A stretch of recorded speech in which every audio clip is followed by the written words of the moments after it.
Rabbi, thank you for coming. Please help yourself to breakfast, anonymously sponsored. The Torah says, Vayetze Og Melech HaBashan L'Krosam, Og, the king of Bashan, ran out to greet them.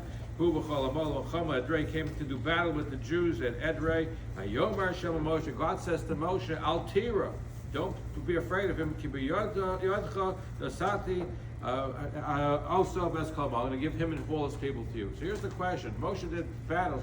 Why is Moshe so afraid of Og?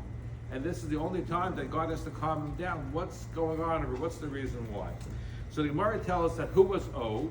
Og was a survivor who went and told Avraham that his nephew Lot was captured in a world war that was taking place between the 5 kings and the 4 kings.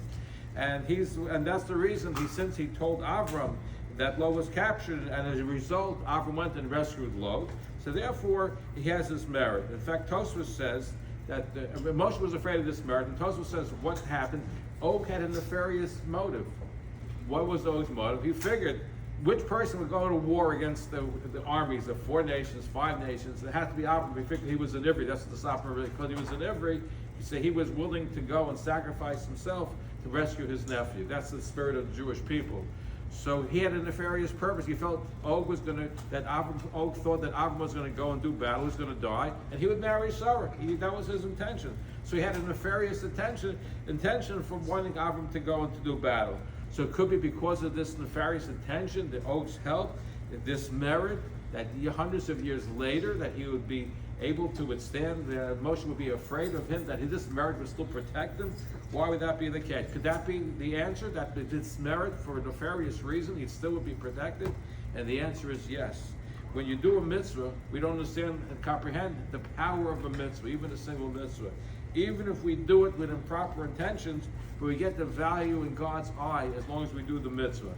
And we find also in the upcoming parsha, we find that Balak made 42 sacrifices to Hashem, and his intention was to curse the Jewish people.